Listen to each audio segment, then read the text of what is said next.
Salut à toutes et à tous, on est de retour sur le plateau d'Eclipsia TV avec cette fois-ci les développeurs de Mother Russia Bleeds, un jeu qui est sorti hier, je ne dis pas de bêtises. Avant-hier même, encore plus tôt que ça, c'est fou, hein. Je dis des bêtises du coup. C'est sorti, ça coûte Ça coûte 14,99 sur Steam et GOG et Humble Store. Et il y a aussi une dealer edition qui est à, il me semble 23, 24, qui contient deux copies du jeu, une OST, et puis l'OST du jeu et aussi un documentaire.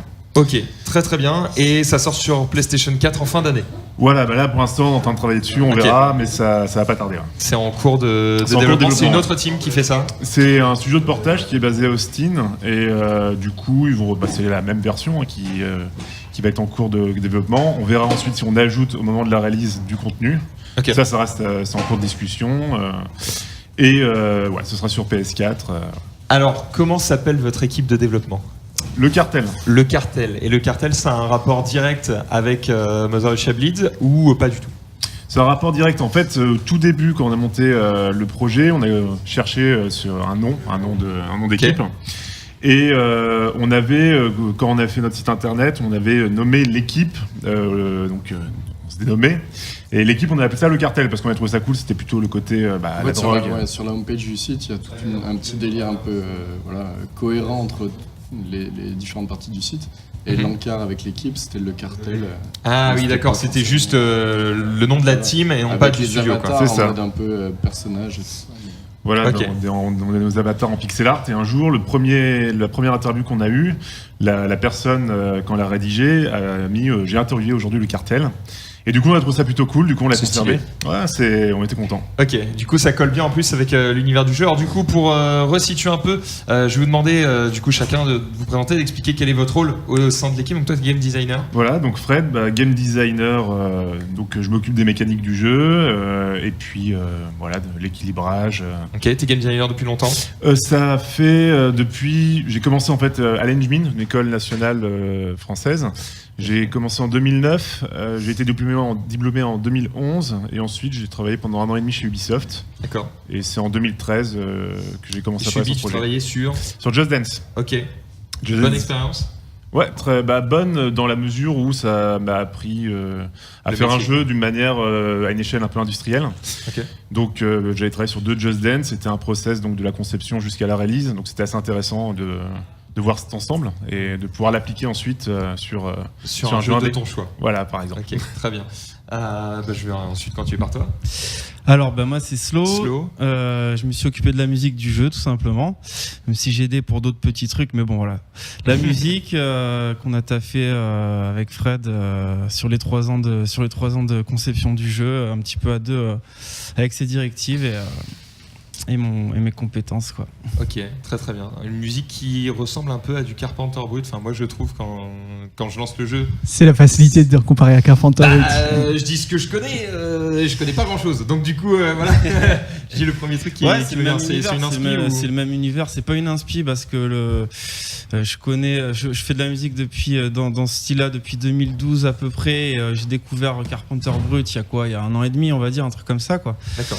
Et c'est un groupe que j'apprécie beaucoup, hein, ça déchire, mais on va dire qu'on a les mêmes influences, tout le délire des années 80-90, les films d'action, les jeux de l'époque aussi, c'est le même univers, ouais, carrément. Ok, très très bien. Je passe à toi ensuite. Moi c'est Alex et je suis le graphiste du projet. D'accord. Du coup, tu es Monsieur Pixel Art. Voilà, Jean-Michel Pixel Art. J'ai fait tout ce qui est à l'écran, du coup les persos, les décors. Ok. Les animations aussi ? Les animes, ouais. Pardon. Okay. Ouais, je suis seul graphiste, du coup, tout ce qui est à l'écran. Tout ce qui est visuel, c'est toi qui cherches. Ouais, je réfléchis. Après, il y a l'interface, tout ça qu'on a bossé avec Flo, les FX aussi, puisque c'était tout ce qui était particules, ça dépendait aussi des outils qu'il y avait dans le moteur. Okay. Ça, on l'a bossé avec Flo. Mais sinon, quand c'est vraiment de l'illustration, tout ça, ouais, c'était mon boulot. Ok. Et enfin, moi, c'est Flo. Moi, je m'occupe du code, donc j'essaye de faire en sorte que ça marche le mieux possible. Je ne veux pas dire parfaitement parce que c'est impossible, mais tout s'imbrique et tout fonctionne, quoi. Et tu fais ça depuis longtemps aussi ? Je fais ça depuis que j'ai 7 ans. D'accord, donc toi t'as pas appris à l'école, ouais. T'as appris par passion. J'ai appris par passion. Et tu as quel âge ? À l'école. Okay. J'étais à Isart Digital à Paris. À ce moment-là, il aurait. C'est là que j'ai appris. Et alors du coup, tu as quel âge actuellement ? J'ai 26. Et tu as fait quoi avant de bosser avec le cartel? Je viens de Strasbourg en fait. J'ai fait des études d'informatique classique. Ok. Et je suis venu sur Paris parce que je m'ennuyais tout simplement. Ok. Donc je suis venu à Isart faire des études de game programming. Ok. Et je me suis lancé dans la foulée sur MRB, quoi. Je t'ai pas posé la question tout à l'heure, mais du coup, je vais tous vous la poser parce que je suis pas revenu non plus sur votre parcours, mais ça m'intéresse aussi. Les écoles que vous avez faites, c'est des écoles que vous recommandez, Isart par exemple? Ouais. Franchement, ouais. Même si je suis arrivé, la section était toute neuve, c'était un peu le bordel niveau administration, mais ils sont bien rattrapés et ça marche nickel. Ouais. Ok, super. Et toi, Edwin? Ouais, pareil, l'Engevin, première chose, c'est public. Donc ça, on rentre par concours. Il n'y a pas une question d'argent derrière. Ça, on trouve ça cool. Et ouais, les débouchés sont quand même bons. Et on a fait beaucoup de projets aussi sur place, c'est ça qui est bien. Ok. Donc on a pu... Et direct le plier à l'étrier. Ouais, c'est ça. C'est-à-dire qu'en première année, j'avais déjà fait 4 jeux. Qui étaient des jeux jouables, vraiment, ça pouvait fonctionner. Ils pouvaient même être publiés, on pouvait faire des concours, Congregate, etc. Ça pouvait fonctionner. Et deuxième année, c'était 6 mois, un projet c'est un vertical slice. D'ailleurs, c'est ce qu'on avait appliqué au début pour Mother Russia Blitz. Faire vraiment un niveau de jeu de 10 minutes qui montre vraiment une expérience fidèle de ce qu'on peut imaginer comme produit final. Et en tout cas, ouais, c'était une bonne expérience. T'as vraiment appris beaucoup de choses là-bas. Ah oui, puis le réseau aussi. Donc ça, c'est une bonne chose. C'est aussi grâce à ça que j'ai pu aller à Ubi directement, quoi. Ouais, ok. Même question pour vous, du coup, votre parcours, parce qu'on a pas mal de gens jeunes qui nous regardent et qui se disent j'aimerais faire ce boulot-là. Du coup, ça peut être intéressant de savoir. Moi, je viens pas du tout du jeu vidéo. J'ai intégré ce monde-là pour ce projet-là. J'étais dans le web et encore avant, mes études c'était bac art appliqué et une école de 2 ans d'infographie, 3D, animation, tout ça. Donc j'ai commencé en tant que graphiste vraiment polyvalent à faire de la 3D, à faire du storyboard, toutes sortes de choses. Et ensuite je suis parti dans le web, donc DA web pendant 6 ans, 7 ans. Et j'ai quitté le monde des agences dans le but de me mettre en freelance ou faire un truc un peu par moi-même. Et c'est par pur hasard que j'ai rencontré Fred et qu'on s'est lancé là-dedans. Mais c'est une expérience pour moi qui est vraiment nouvelle, quoi. D'accord, tu t'es pas dit j'ai envie de faire du jeu vidéo. Si, j'avais cette démarche-là. Si, j'avais cette démarche-là. J'avais commencé à tweeter un petit peu, genre qu'est-ce qui serait possible de faire avec mon profil, tout ça. J'avais même commencé un petit projet avec 2 mecs de Lille. Comme ça, un petit peu sur notre temps libre, mais quand j'ai rencontré Fred, il y avait une situation qui était vachement plus propice à lancer un projet comme ça, où on était tous les deux au chômage, on habitait à côté et tout ça. Vous aviez du temps. Voilà, on avait du temps, on avait de quoi survivre, et du coup on s'est lancé là-dedans, voilà, comme ça, quoi. Okay. J'ai une question, je voulais savoir, est-ce que ça aide d'avoir une formation, on va dire, animation 3D pour faire de la 2D pixel art, ou c'est pas du tout, non? Non, j'ai rien Aucun gardé. rapport. Okay. J'ai rien gardé de la 3D, malheureusement. Enfin, c'est pas malheureusement, c'est mon parcours, mais non, pour le coup, pas du tout. Beaucoup d'autres choses de l'école m'ont servi, ne serait-ce que l'analyse filmique, la composition d'images, même l'animation en général, que ce soit 3D ou 2D, c'est les mêmes mécaniques en fait. Il faut savoir comment un corps bouge, la gestion du poids, de la physique, tout ça. Mais l'outil 3D en pixel art... Après, il y a des projets qui mixent les deux, tout ça, c'est toujours possible. Mais sur la pure 3D, la pure 2D, non, sur ce projet-là, ça m'a pas apporté, non. Okay. J'ai plus lancé 3ds Max depuis 2010, je crois. Donc, ça date. Même question pour toi, du coup, la musique, c'est quelque chose que tu as appris à l'école ou tout seul? Tu as fait un conservatoire, un truc comme ça? Non, la musique, c'est autodidacte. J'ai appris solo à la base guitare. J'ai demandé ma petite première guitare électrique au collège pour faire comme les potes en gros, et puis ça m'a plu. J'ai continué avec les potes, j'ai eu 2-3 groupes, je me suis mis à la batterie, donc je me suis un peu ouvert autant au niveau instrument qu'au niveau style, découvert d'autres styles de musique. Je me suis mis à la MAO assez rapidement aussi. Donc MAO, musique assistée par ordinateur. Voilà, exactement. Donc j'avais acheté un vieux programme de supermarché qui s'appelait Rave EG. C'était un truc de dance avec que des patterns pré-enregistrés qu'on pouvait mixer. Et puis on pouvait quand même les modifier, les couper, les retravailler.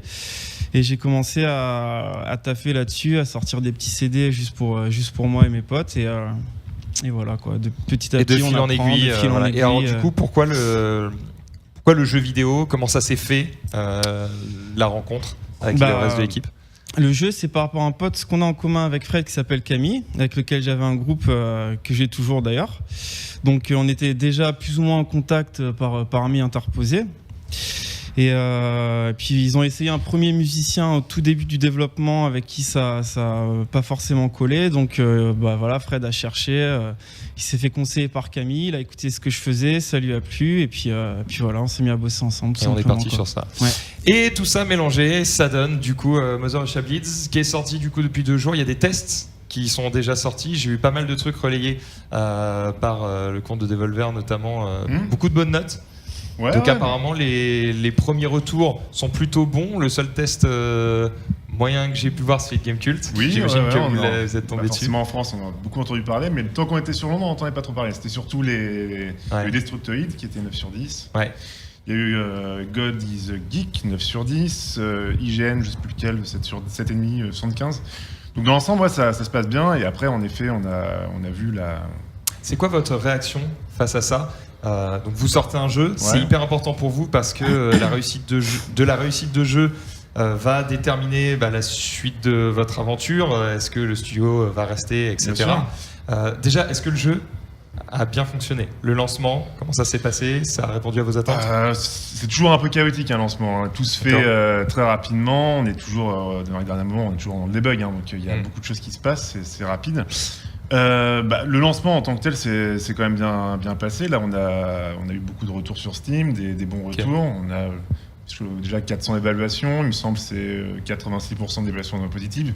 L'ensemble, c'est plutôt cool. Ouais, c'est bon. Ça va sur les forums Steam, les premiers retours. On a des bons retours. À côté de ça, il y a aussi évidemment des bugs qui peuvent se produire. Donc là, l'idée, c'est de corriger. Les gens aussi qui ont rencontré des bugs ont pu soit se faire ont pu refund par exemple, soit se faire rembourser, et après ils reviendront s'il y a besoin, soit être patient. Mais après dans l'ensemble, pour ma part, ça s'est bien passé. Il y a sur Steam, c'est vraiment le plus important de voir tous les reviews positifs des joueurs. D'aller sur les forums, de voir des choses très positives, de voir des gens qui ont compris le gameplay, parce que c'est vrai que tu parles du test de Gamecult qui a un avis, donc on le prend comme tel, mais c'est vrai qu'en le lisant, on s'aperçoit qu'il y a plein de mécaniques du gameplay qui sont pas expliquées dans le tutoriel, qui sont à trouver par le joueur, qui n'ont pas été trouvées par le testeur. Du coup, le mec juge là-dessus en mode c'est trop répétitif, alors qu'il y a des milliards j'exagère quoi. Il y a des dizaines de combinaisons de gameplay, de coups, d'enchaînements, de combos qui sont à trouver par le joueur lui-même. D'ailleurs, sur Steam, il y a déjà des petits forums avec des gens qui partagent leurs combinaisons et tout ça, quoi. Donc, on prend ça comme tel en se disant que c'est quelqu'un qui aurait peut-être dû passer un petit peu plus de temps avant d'écrire le test. Ils peuvent pas non plus. Après, voilà, il y a le timing, etc. quoi. C'est un métier particulier et les joueurs le savent, je pense. Oui, voilà. Donc, c'est pas... Moi, ce qui me faisait peur, c'était vraiment les joueurs, en fait. Oui, parce qu'à la limite, les journalistes donnent un avis, après toi, c'est surtout eux quand même qui sont en général. Surtout que maintenant sur Steam, c'est plutôt cool parce que vous pouvez acheter le jeu, vous pouvez le tester, et je crois que c'est 2 heures le temps. 2 heures. Si au bout de 2 heures vous avez kiffé, vous le gardez, et si vous savez pas kiffé, vous pouvez demander un refund. Alors ça, moi, je trouve ça il n'y a pas de risque. C'est dramatique personnellement, parce que ça veut dire qu'il faut faire des jeux de 2 heures et c'est un peu dommage parce qu'il y a des ça veut dire que les 2 premières heures sont importantes. Il y a des jeux qui coûtent 1 euro et qui se font rembourser pareil, donc tu te dis maintenant on est obligé de faire au moins 2 heures pour être quasiment... tu peux faire plus de 2 heures, sinon le mec il finit le jeu, il le revend. Ouais, voilà. Ouais, non mais ça je trouve ça assez terrible moi comme mécanique. Après c'est un autre débat, mais... Nous, moi, ce qui me faisait peur, c'était vraiment justement cet avis direct de la communauté, quoi. Dont Steam, où ils peuvent commenter, noter, recommander. En plus, il y a tout un système où tu vois les commentaires les plus likés, tout ça. Et on était, moi, le lundi soir ou mardi matin, on était à 88% de trucs positifs et puis des trucs super positifs. Donc, et la champagne. Moi, c'était vraiment ce qui m'apportait le plus. En plus, comme je disais, je viens pas de ce monde-là. Je connais pas les médias, je connais pas les trucs comme ça. Donc ne serait-ce que quand on me dit il y a telle plateforme qui nous a mis une super note, je dis mais j'ai jamais entendu parler, donc moi ça me parle pas forcément. Mais par contre, quand t'as tous ces joueurs qui kiffent en direct, bah moi là vraiment c'est c'est là la que bif. ça me rassure personnellement. C'est ça, et puis aussi la communauté russe qui est vraiment Et les derrière. Russes, ouais. Ah, parce que ça, j'imagine que vous l'attendiez en mode Mais les Russes, ils nous j'espère attendent. qu'ils vont pas nous défoncer. Ouais, les Bah, Russes, on ils nous y attendent. pensait. Mais là, en gros, c'est les Russes qui sont. Enfin, le nombre de joueurs russes, c'est les plus gros là en ce moment. C'est la plus grosse part de joueurs. D'accord. Et on a vraiment des super trucs, Ouais. des bons retours, des streams aussi. Des vidéos, il y a une vidéo sur un de nos personnages, Boris, un streamer qui s'appelle Boris, du coup, il a fait un truc Nice. assez hilarant. Non, c'est vraiment cool. Justement, Ok. je me demandais si vous regardez enfin, vous êtes à l'affût des youtubeurs, des streamers et tout qui jouent, ou ça vous intéresse pas spécialement, ou juste par curiosité? Bah, tout début, j'en ai beaucoup regardé. Après, c'est vrai que ça se ressemble. Nous, puis là, on n'a pas Oui, forcément bah oui. le temps. Donc, Les mecs, ça fait 2 ans qu'ils jouent au jeu, donc bon, voir des mecs Voilà. se tabasser, ça, ouais, on Maintenant, connaît. c'est plutôt, voilà, s'il y en a un qui va mettre en avant un problème, essayer de voir là où il a bloqué, essayer de comprendre le souci, si on peut l'améliorer, s'il y a un souci soit de design, soit d'équilibrage. Il y a des choses comme ça qui peuvent être vues grâce au stream. Et D'accord. après, voilà, ça fait toujours plaisir de voir un gars s'éclater dessus, ça c'est sûr. Non, mais c'est vrai que la moi je première pensais que certification, quoi. ça allait ressembler à ça, la pré-sortie, quoi, que t'es sur internet et tu regardes tout, tu suis tout. Et en fait, bah déjà comme tu dis, ça se ressemble beaucoup. Bon, le jeu, c'est clair, on a du mal à le revoir encore et encore.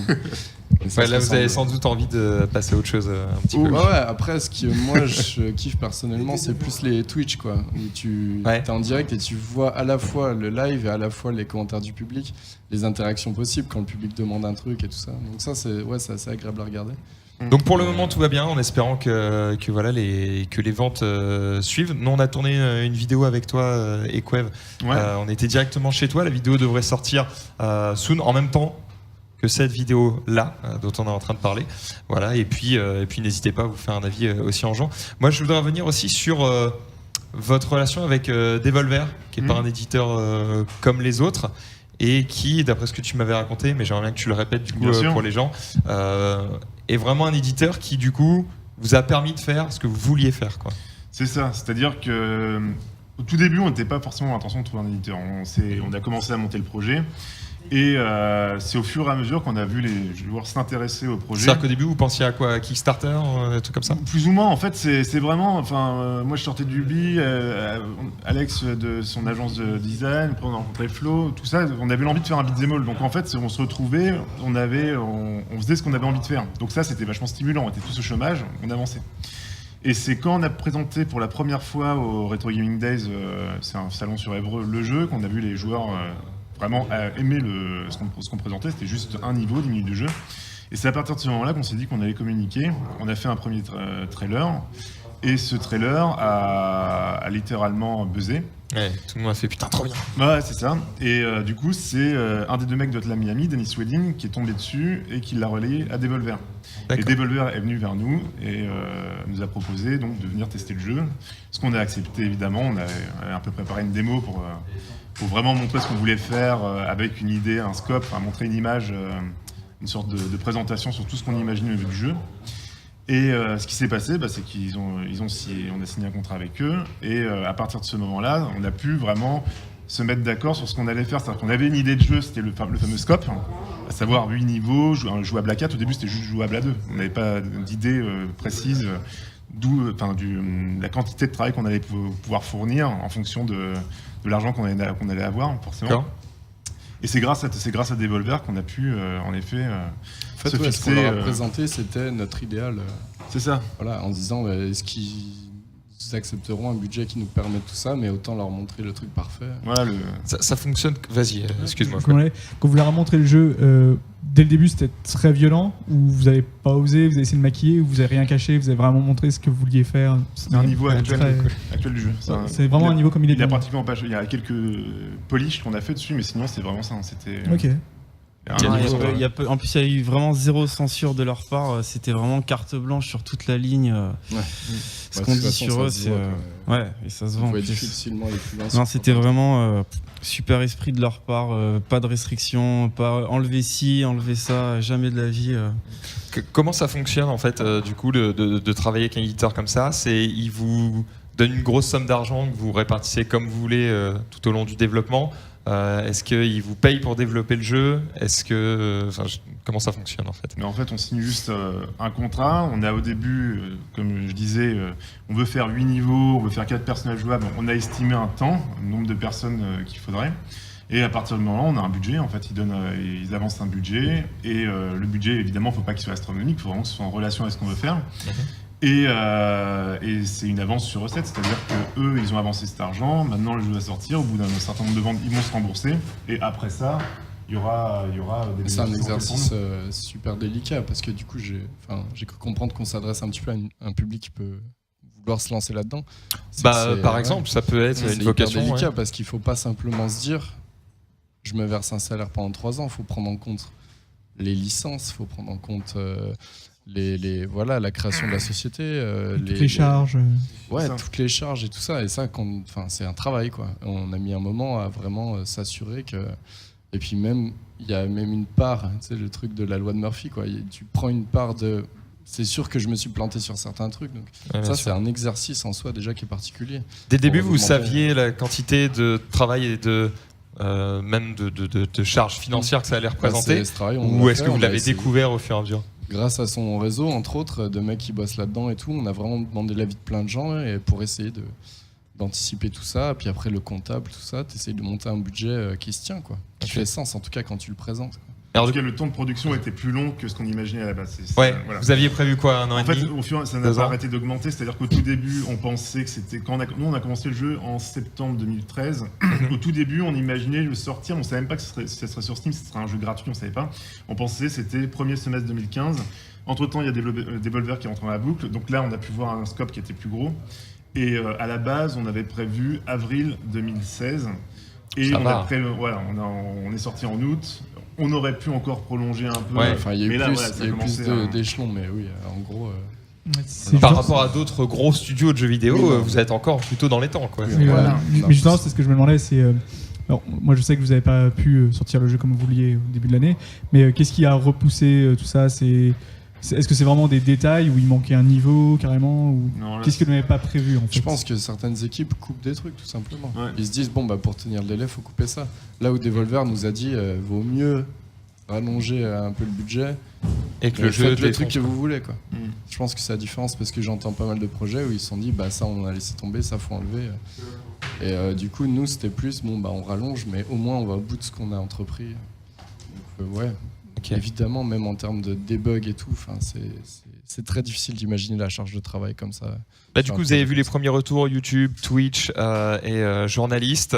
Est-ce que, après avoir vu tous ces retours, il y a des choses que vous dites, on n'aurait pas dû le faire comme ça, ou on va peut-être le corriger très rapidement, quelques points comme ça, parce qu'il y a certains retours, par exemple, si on prend Destructoid, 9 sur 10, il dit que c'est nickel, donc là on n'a rien envie de changer. Après, il y a des choses, je pense que même... Ou est-ce qu'il y a des choses sur lesquelles vous doutiez et vous avez dit, on a bien fait de le laisser? À chaque décision, on n'était pas tous forcément d'accord au sein de l'équipe. Après, je pense qu'il faut juste qu'on se... Il peut s'avérer, on a fait des choses où on peut avoir fait des erreurs. Si on peut les corriger et qu'on est tous d'accord que c'est une erreur qu'on a pu faire, et bien à ce moment-là, on la corrigera pour améliorer l'expérience. Mais après, si c'est juste une question d'appréciation, il y en a qui vont bien aimer, d'autres qui n'ont pas aimé. Et à ce moment-là, si on est d'accord avec ce qu'on avait fait, c'est un choix, c'est tout. Non, mais au-delà de ça, c'est que le côté on n'était pas sûr et tout. Tous les choix, on n'était pas sûr. On a fait des playtests, en fait. On n'a pas attendu la sortie pour voir si ça allait prendre ou pas. Donc des fois, c'était des playtests à la maison avec les potes. Et des fois, c'était des petits salons à droite à gauche. Mais parce que j'allais dire, en fait, le jour de la sortie, c'est un peu le playtest géant. C'est là où tu découvres tous les bugs que tu n'as pas découverts.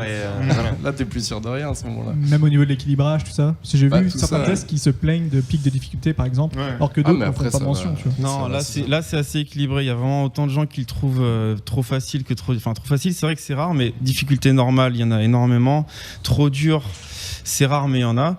Le seul truc, c'est le mode arène, je pense qu'il va peut-être éventuellement être un peu plus facile, parce que c'est un mode qui permet de débloquer des seringues, donc des nouvelles capacités pour jouer, tout simplement. Donc ce mode-là, pour le moment, il est effectivement, je trouve, un peu trop dur. On va en discuter et peut-être alléger, mais sinon le reste, c'est pour la difficulté, c'est très très homogène. C'est le process de base. Il y a encore des bugs, il y a encore d'autres. Oui, pour les bugs, ça nous aide beaucoup aussi, évidemment. Le jeu de toute façon, avant que ce soit le truc parfait, évidemment.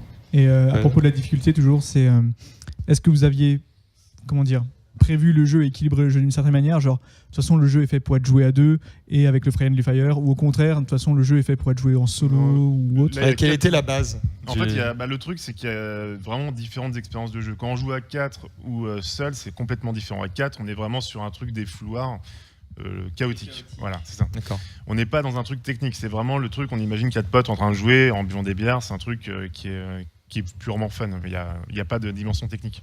Seul et à 2 joueurs, c'est quand même assez différent. Il y a une dimension un peu plus stratégique. Ok, donc vous recommandez d'y jouer dans quelle configuration pour avoir la meilleure expérience ça dépend le taux d'alcoolémie déjà. Mais vraiment, moi je me marre beaucoup plus parce que je suis pas un mec des beat'em up de base. C'était pas un style que je maîtrisais. Et moi, là où le jeu fait le plus de sens en salon ou même dans mes soirées et tout, c'est à 4 quoi. Mais même à 4 quand tu maîtrises pas ton truc, parce que c'est euphorique, c'est machin.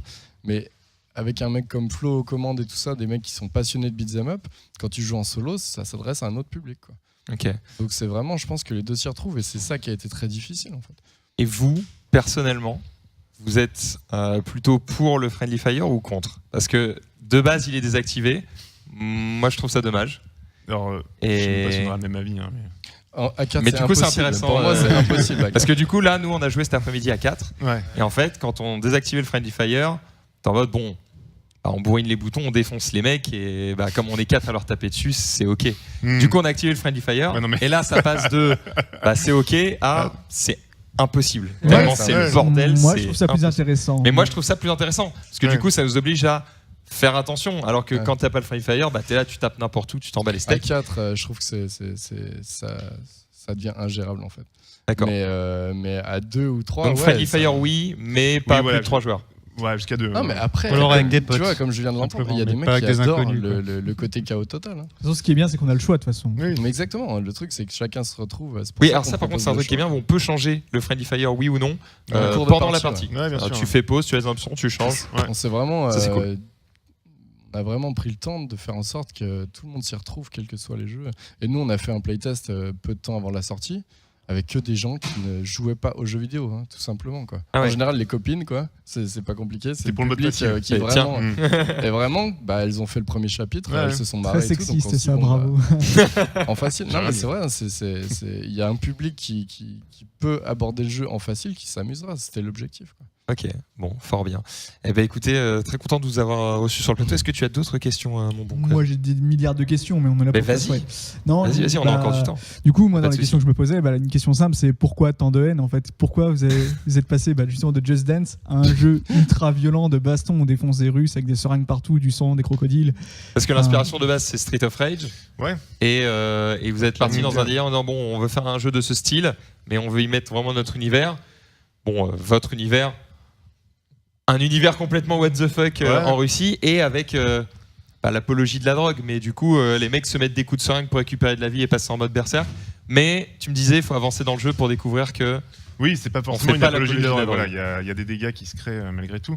Mais non, l'idée c'était vraiment de renouer avec le genre beat'em all et enfin, pour ma part, le beat'em all, c'est un état d'esprit. C'est-à-dire qu'il y avait les Street of Rage, par exemple, ou bien Renegade, qui étaient des jeux où il y avait une ambiance bien particulière, combat de rue, qui moi, quand j'y jouais étant gamin, me faisait presque flipper, quoi. J'étais dans un je flippe mes parents, limite, je leur montrais pas le contenu de Street of Rage parce que ça me choquait, quoi. Et pourtant, à l'époque, c'était mignon. Ils prennent c'était mignon. Ils tombent par terre, ils rentrent chez eux, ils rentrent chez leur mère. C'était mignon, mec. Il y avait quand même des policiers en mini-jupe qui venaient de donner des coups de fouet. Voilà, c'est ça. Mais il n'y avait pas de sang, il n'y avait pas de mort. Et encore, c'était censuré à l'époque. C'était censuré à l'époque. Ah ouais ? Ils avaient rallongé des mini-jupes. Les jupes, tout ça. Ah ouais, d'accord. Ils avaient viré le gay qu'il y avait dans le 3e opus.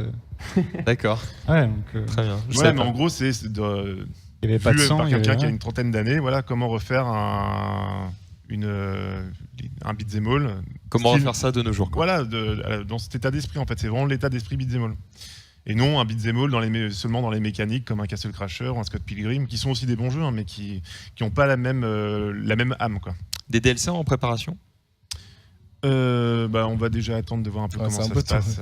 Biker. C'est jamais. Je connais des studios, ils prévoient les DLC avant même de savoir comment le jeu va se vendre. Donc bon. On a tout des le projet, cool, nous, on l'a fait à l'impro. Voilà. On n'avait même pas prévu de finir le jeu quand on l'a commencé. Tout nous est un peu tombé dessus. Du coup, et là, on n'a plus le temps en fait de penser au-delà de. Tu faisais du pixel art avant? Non, pas du tout. Donc justement, on a rencontré quelqu'un là qui bosse pour un magazine qui m'a demandé mes premiers tests de pixel art. Je lui ai envoyé, hein, mais. Tu lui envoies une clé pour Mother Russia Bleeds. Hein? Tu lui envoies une clé du jeu. Non, mais les toutes premières recherches, en fait, j'avais même pas compris ce que c'était, en fait, parce que je bossais juste avec le crayon Photoshop dans une image normale, en fait. Donc je suis parti de zéro. Donc on avait posté sur Twitter, ça avait fait marrer pas mal de monde de voir un petit peu le héros qui avait évolué sur les différentes années de développement. Mais non, là, je me suis fait au pixel art sur ce projet-là. Et justement pour pour tout ce qui est design, animation, tout ça, est-ce que tu as revu, on va dire, les classiques, justement comme Street of Rage, d'autres jeux en 3D, pour essayer d'avoir des inspirations ou voir ce qu'on demandait, on va dire, ou pas du tout, tu as tout fait comme tu l'imaginais? Si tu regardes les animes de Street of Rage, c'est pas le meilleur truc du jeu, les animes, quoi. C'est vraiment ces deux pattes comme ça qui se déplacent. C'est ça. Par contre, il y a tellement de contraintes sur un jeu comme ça que je me suis dit putain, mais j'aurais dû regarder avant. En fait, ils avaient compris évidemment plein de choses avant nous et ils avaient trouvé des solutions mais bêtes dans la façon de bosser, quoi. Quand un sprite doit bouger, se casser, tout ça. Ouais, j'ai vraiment réutilisé leurs solutions à certaines contraintes. Mais sinon, non, pas vraiment. Après, on était inspiré évidemment par ces jeux-là, mais typiquement, moi, les décors de ces jeux-là me dérangeaient, quoi. Des murs de tuiles super longs et tout. Et c'est pour ça que j'ai passé ma vie à faire ces décors, parce que je voulais vraiment que ça raconte quelque chose et qu'il y ait quand même de la richesse. Donc non, mes inspi, si je devais vraiment parler d'inspiration, ce ne serait pas forcément ces beat'em up là de l'époque. Ok, et j'avais une autre question. Ou alors, comment il s'appelle, Comic Zone, là, qui m'a vraiment mis une claque. Ah oui, génial. Sur Super NES. Parce que là, dans le genre animation... C'est Mega Drive à la base. Non, ça, c'était sur Mega Drive. Ouais, celui-là, il m'a un peu déprimé.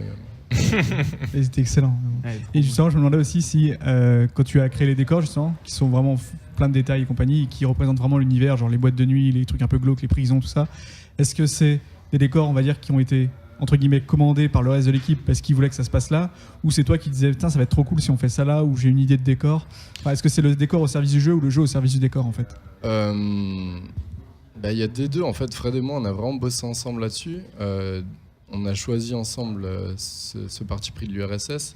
Donc déjà ça a délimité un territoire, quoi. En URSS tu peux pas mettre une plage avec... Et du coup en fait, les ours, oui. Oui, voilà. En fait, déjà, par le scénar qu'on a essayé de poser assez vite, a découlé des idées de décor. Après, c'était vraiment un échange. En général, notre process, c'était Fred qui faisait de la documentation, qui me sortait des photos, des références, tout ça. En fait, pour être sûr d'avoir une vision et une cohérence dans ce jeu, c'était vraiment Fred qui a été l'Oréal, quoi. Et moi, je m'adaptais à ce qui me donnait en termes de ref, en termes de... Après, tout le monde proposait, il y a plein de choses dans le jeu qui viennent de tous les quatre. Mais il faut qu'il y ait une personne centrale pour homogénéiser le tout. Moi, je tenais à ça, quoi. Tout de suite, c'était je veux une vision, sinon, entre la musique, l'image et l'histoire. On part dans tous les sens. C'est ce que j'allais dire justement, c'était le même truc pour la musique. La musique est venue s'adapter au niveau plus que l'inverse, ou c'est des compositions qu'on Oui, non, la musique, c'était d'abord lire les prérogatives de Fred en fonction de l'environnement, justement, et de l'histoire.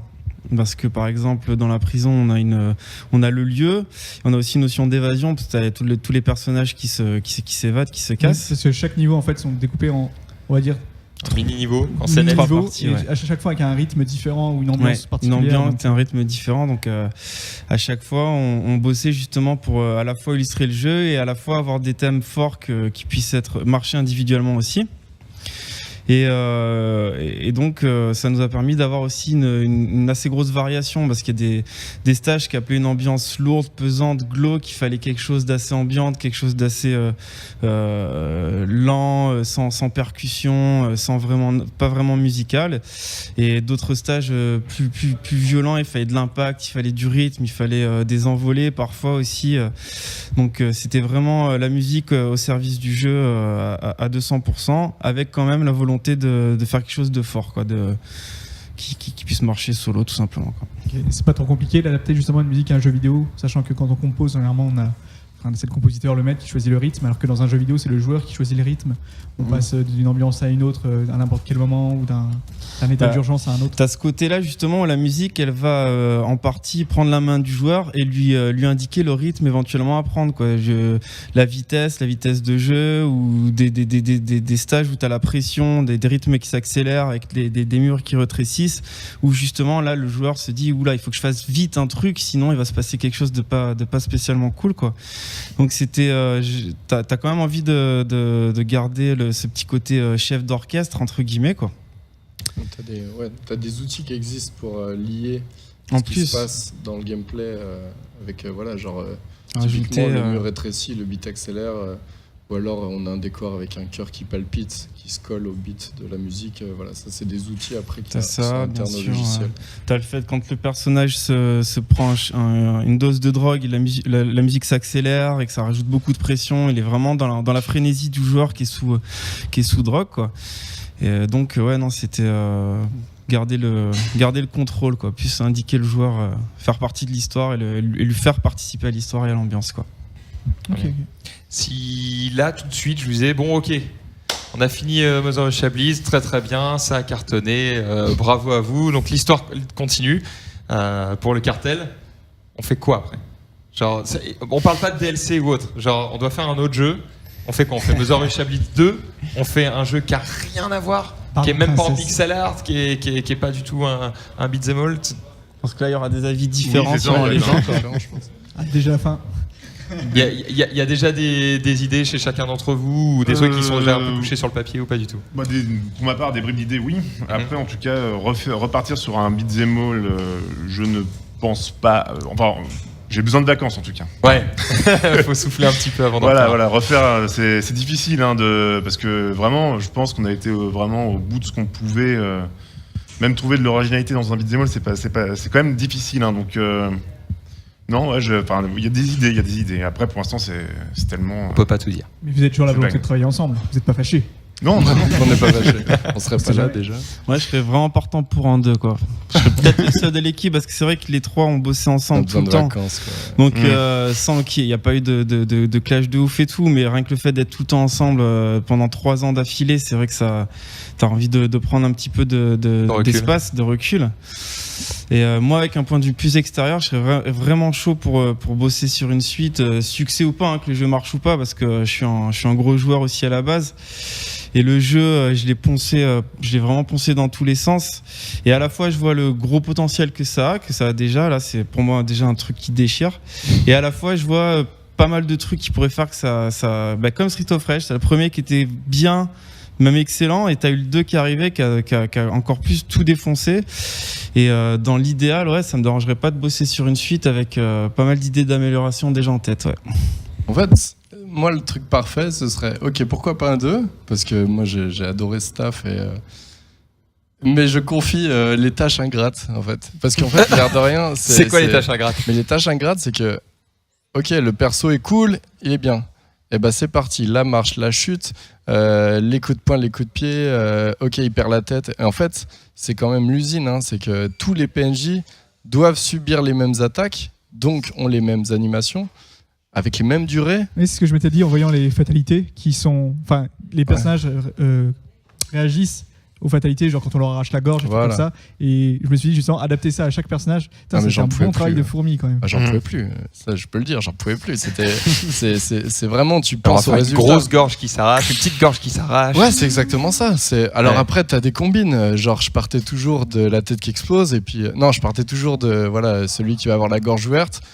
Une fois que l'anime est terminé, je ne fais, on va dire, que gommer la tête en rajoutant, voilà, t'as des combines, mais ça reste vraiment, vraiment l'usine, quoi. Et quand tu veux beaucoup de PNJ, enfin, quand tu veux un minimum de PNJ, c'est tout ce travail qui est à répéter. Donc j'essayais de me réinventer un petit peu, sauf que le perso, il est obligé de tomber sur le dos, parce que tu peux faire ça au sol, tout ça. T'es tellement quand même lié par les contraintes que tous les personnages doivent plus ou moins avoir les mêmes réactions. Donc ça, là, repartir Donc un demain stagiaire. là-dessus, peut-être pas tout de suite. Mais on va prendre des stagiaires. Raph, Un truc pas payé. si t'es chaud. Un truc pas payé, et puis... on a un stagiaire. Ah, on a un stagiaire voilà. là-bas. Bah voilà, régisseur. on va Il fait faire la le tâche ingrate, hein, il change Bah les voilà. caméras. Bah on va faire le 2, du coup, c'est bon. Voilà, on va faire le 2, c'est validé. Bon, très bien. Bah, merci à vous en tout cas d'être venu sur le Merci pour plateau. l'invitation. Je vous souhaite beaucoup de succès. Moi, je vais retester le jeu tout seul et à 2. Parce que là, je l'ai Voilà. testé à 4. C'était un bordel pas possible. En plus, j'avais pas les meilleurs coéquipiers du approche. monde.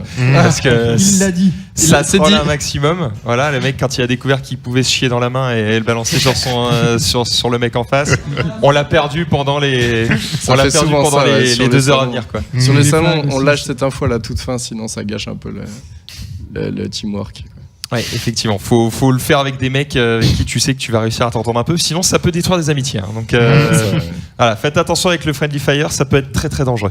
Voilà. Bah, merci à vous, en tout cas c'est la fin de cette émission. Donc Mother Russia Blitz, ça sort du coup sur Steam, sur GOG, sur Humble Store. Humble Store, ça coûte 14,99 et il y a aussi une version Dealer Edition avec 2 copies, l'OST et documentaire, un making-of du jeu en fait. Ok, et ça sort sur PS4 un peu plus tard dans l'année. L'OST qui est aussi dispo sur le Bandcamp de Slow. Ouais, sur le Bandcamp Pour ceux de qui- Fictions, vous pouvez choper l'OST toute seule. Parce qu'il y en a pas On mal peut qui choper nous ça aussi demandent- sur Spotify ou autre. Non, pas encore. Je vais bosser avec des gens pour voir pour être sur Spotify Ce serait et cool. iTunes.